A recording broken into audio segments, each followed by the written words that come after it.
Hello friends, Abhishek ക്രിയേഷൻസിൻ്റെ പുതിയൊരു വീഡിയോയിലേക്ക് എല്ലാവർക്കും സ്വാഗതം.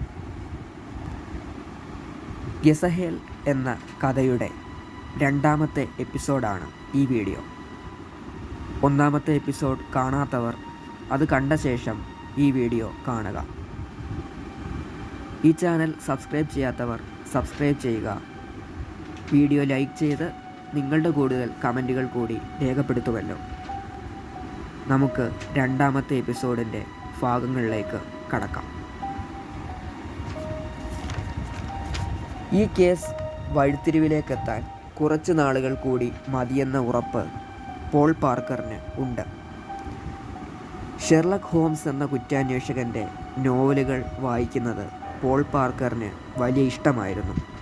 ഷെർലക് ഹോംസിനെ പോലെ ഒരു നല്ല കുറ്റാന്വേഷകനാവാൻ അയാൾ ശ്രമിക്കുകയാണ്.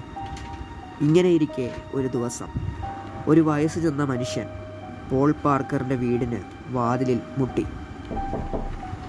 ഇതേ സമയം പാർക്കർ തൻ്റെ വീട്ടിനുള്ളിൽ അനിരുദ്ധ് എന്ന പോലീസുകാരനുമായി ചർച്ച നടത്തുകയായിരുന്നു. വാതിലിലെ മുട്ടുകേട്ട് അനിരുദ്ധാണ് വാതിൽ തുറന്നത്. പുറത്തു നിന്ന വയസ്സനെ കണ്ട് അനിരുദ്ധ് ചോദിച്ചു, "ആരാടോ താൻ?" ആ മനുഷ്യൻ ഒരു പുസ്തകവുമായാണ് വന്നിരിക്കുന്നത്. ആ പുസ്തകത്തിൻ്റെ പേര് യസഹേൽ എന്നാണ്. "ഇത് പാർക്കർ സാറിന് കൊടുക്കണം." പുസ്തകം അനിരുദ്ധിന് കൊടുത്തിട്ട് ആ വയസ്സൻ തിരികെ മടങ്ങാൻ ഒരുങ്ങി. അപ്പോൾ അനിരുദ്ധ് ആ വൃദ്ധനോട് ചോദിച്ചു, "തൻ്റെ പേരും കൂടി ഒന്ന് പറഞ്ഞിട്ട് പോ." ആ വയസ്സൻ പറഞ്ഞു, "എൻ്റെ പേര് ശൈലനാഥൻ. എന്നെക്കുറിച്ച് കൂടുതൽ അറിയണേൽ ഇൻ്റർനെറ്റിൽ തപ്പാൻ സാറിനോട് പറയണം." അനിരുദ്ധ് വാതിലടച്ചു. "ആരായിരുന്നടോ പുറത്ത്?" പോൾ പാർക്കർ അനിരുദ്ധിനോട് ചോദിച്ചു.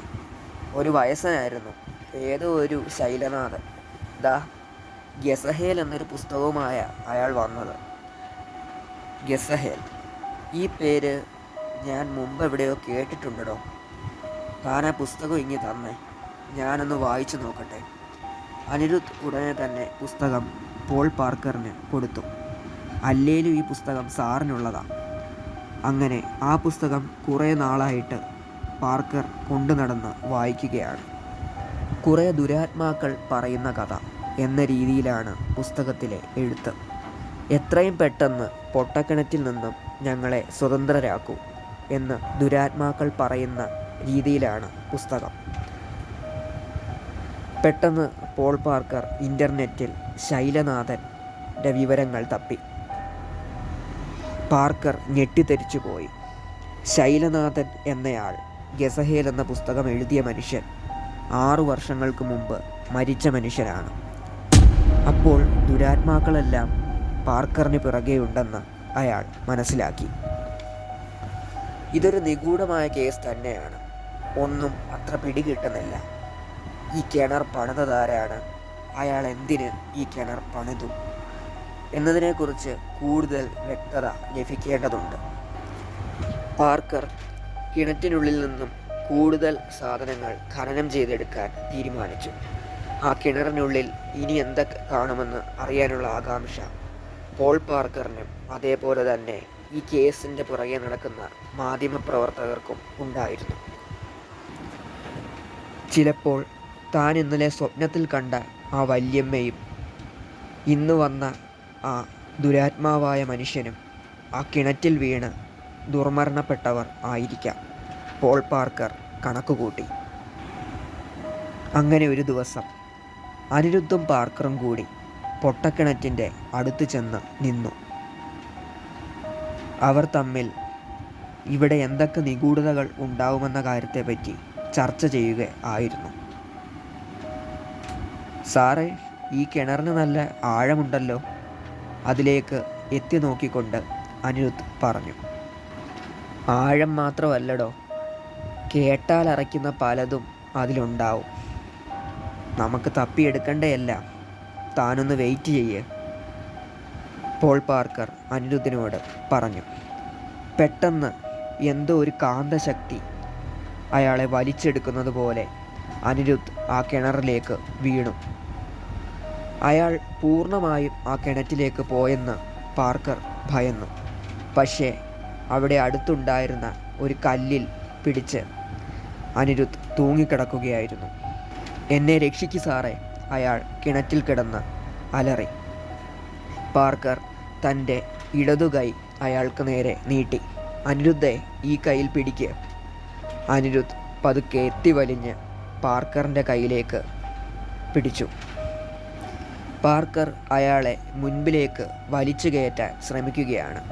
പക്ഷേ അനിരുദ്ധിനെ കിണറിനുള്ളിൽ നിന്നും ആരോ അകത്തേക്ക് വലിക്കുന്നതായി പാർക്കറിന് തോന്നി.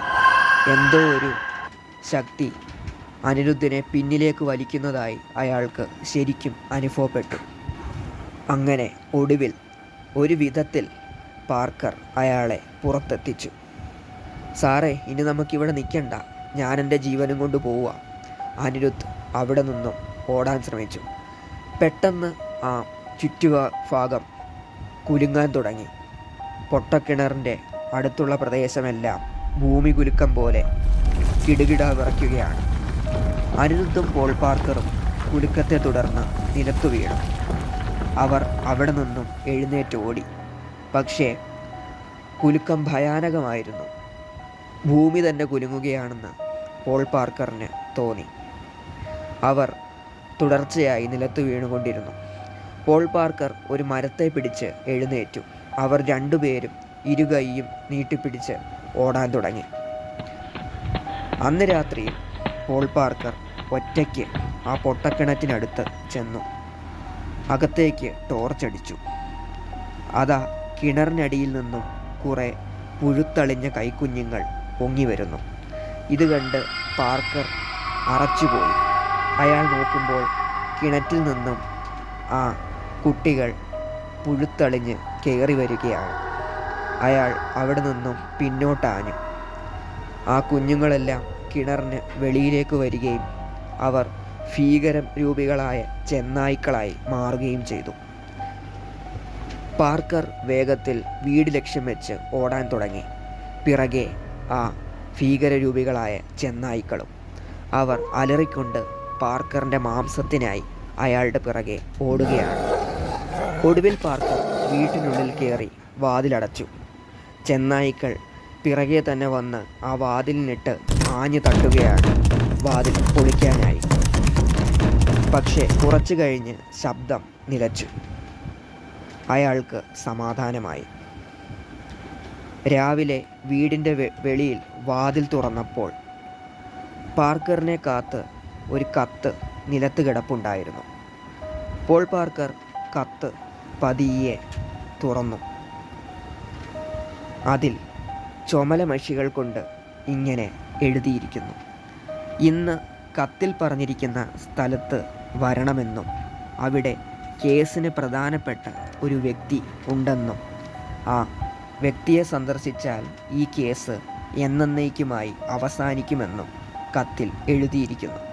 കത്തിൻ്റെ അവസാനം പോൾ പാർക്കറിന് വേണ്ടി ദുരാത്മാക്കൾ എഴുതിയ കത്ത് എന്നായിരുന്നു. അന്ന് തന്നെ പോൾ പാർക്കർ അനിരുദ്ധിനെയും കൂട്ടി കത്തിൽ പറഞ്ഞ സ്ഥലത്തേക്ക് എത്തി. അവിടെയൊരു കുടിലുണ്ട്. ആരാവും ആ കുടിലിൽ കത്തിലെ പ്രധാനപ്പെട്ട മനുഷ്യൻ, ഈ കേസിൻ്റെ വഴിത്തിരിവിലേക്ക് എത്തിക്കുന്ന ആൾ? അയാൾക്ക് ഈ കിണറുമായി എന്താണ് ബന്ധം? ഈ വീഡിയോയുടെ ക്ലൈമാക്സ് എപ്പിസോഡുമായി, ഗസഹേലിൻ്റെ ഒടുവിലത്തെ എപ്പിസോഡുമായി ഞാൻ വരും വരേക്കും എല്ലാവർക്കും ശുഭം. ചാനൽ സബ്സ്ക്രൈബ് ചെയ്യാത്തവർ സബ്സ്ക്രൈബ് ചെയ്യുക. നിങ്ങളുടെ കൂടുതൽ കമൻറ്റുകൾ കൂടി രേഖപ്പെടുത്തി വീഡിയോ ലൈക്ക് ചെയ്ത് ഷെയർ ചെയ്ത് എൻ്റെ വീഡിയോയ്ക്ക് ഉപകാരപ്രദമാവുമെന്ന് പ്രതീക്ഷിക്കുന്നു.